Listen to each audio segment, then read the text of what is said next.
Thanks for tuning in to the Diaphragm Dynasty. I'm back with another Behind the Mic edition of my podcast. And today, behind the mic, we will have the singer Khalid. Now, Khalid is a great artist that I discovered around his first album, American Teen. Of course, from the Location song. He sounded a lot older than he was. I believe he was like 18 or 19 around that time, but great music that he given us, especially from an R&B perspective. He does cross over to that pop world just because of the sound that he has and the ability. I believe Taylor Swift was a fan of his music as well, so he does have that backing. But he had a very great start, especially with that first album, and just talking from a perspective of where he was at during his time in his life, and that's why he named the album American Teen. Being from Texas near the Mexico border, just having a different, unique sound, having a beautiful voice. He had the high top fade, which I like that hairstyle, from the Kid and Play days and Kid and Play era. But he just had a different sound, a different look than most artists had, and gave us different perspectives as well. But he had a voice similar to Frank Ocean's, but he didn't have the range, so to speak. He was more about the lyrics, I believe, with him than more so the singing, even though he does have a beautiful voice. But his focus is more on lyrical and just getting the pain across to people. And that's what R&B is an element you need to have in R&B to be relatable when you're trying to convey pain and convey a story so people can believe that you actually went through it. Similar to the Lenny Williams "I Love You" song, a lot of people point back to that song because he sung it so with such strong conviction that people believe like he was really singing to somebody in this song. And I believe Khalid and his music to some degree does that. Not to the degree of Lenny Williams, of course, because it's very difficult to do so. And he's still young in his ability. So he's still not, I don't think he's reached his ceiling yet as far as singing wise and vocal performance. But that Location song was a huge hit, very popular song that crossed over, like I talked about before, when radio was still a little bit more relevant than it is definitely is today. He was able to reach the pop charts and reach different demographics, and that's huge for an artist as far as success wise.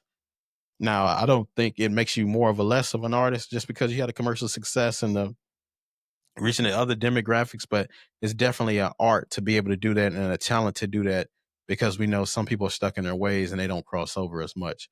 So it's very important, or it's very difficult to do. And kudos to anybody who can do that. But listening to his catalog more and the powerful songs that he released, I actually used a couple of his songs. Well, one of his songs on my wedding. I'll talk about that in a little bit, but it was uh, I can't think of the name of the song. Better. The Better song. We used that at my wedding. So um that shows you what I think about his music. But he had a classic first two albums. The last album, was a little bit different, but I believe he got stronger as he went along as far as albums wise, not counting that third album, but the American Teen album and the Free Spirit album was great. Um he had one of the best concerts that I've been to, going to his concert. This was back in 2018, I believe, 2019, when I went to go see his album at the T-Mobile Center. This was in Kansas City. But he did all of the songs that he had to that point, with the exception of, I think, the Black Panther song that he had with Sway Lee, which is one of my favorite songs. But he did cover Fleetwood Mac's Dream, which he said is one of his favorite songs. He did phenomenal with the song, just from a vocal standpoint and being able to just sing from a place of passion. But um, his voice actually sounded the same in person. Like a lot of times you hear artists in public and you hear them away from the studio, from the radio hit, and it sounds a lot different. He sounded the exact same, which is unique. So that's telling me that he's not using a lot of fillers or using a lot of synthesizers or whatever they use to make their voices sound better. His voice was just his raw voice, and it was amazing to hear. So he's not much of a performer, but just lyrical. I mean, from a singing standpoint, it was amazing because he's not really much of a dancer and all that stuff. And he seems like more of an introvert and a shy personality. He doesn't get out there a lot. He doesn't. Um, he doesn't get his put himself out there a lot as most artists do, and that's key to success. And it's rare that you can get pop success without being able to put yourself out there like that. But he's able to carve a great niche for himself to do so. But he has those mellow songs more than upbeat, which I like. Sometimes you just want to chill out. Those songs, especially on American Teen, the song "Saved" and "Coaster." "Coaster" is one of my favorite songs from. Just one of the best lines he had was, "Maybe you're not the one for me, but deep down I wanted you to be." That was definitely a bar, a song that most people can relate to. Most people can um, and feel, whether you went through it or not. It was just a great lyric that he had. I'm not sure if he writes all this stuff, but his music is very good. But he does have the upbeat songs like "Talking." I talked about "Better" already.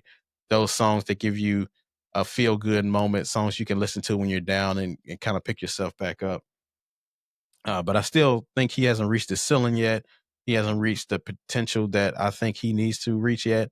Hopefully, the next project that he released will be his best, because I think he still has a chance to reach his moment of truth and moment of to establish himself or cement himself as one of the best R&B artists slash pop artists ever. Um, but he still has a long way to go. But nevertheless, if you haven't checked out Khalid's music, definitely check that out. And always, until next time, I'll see you next time.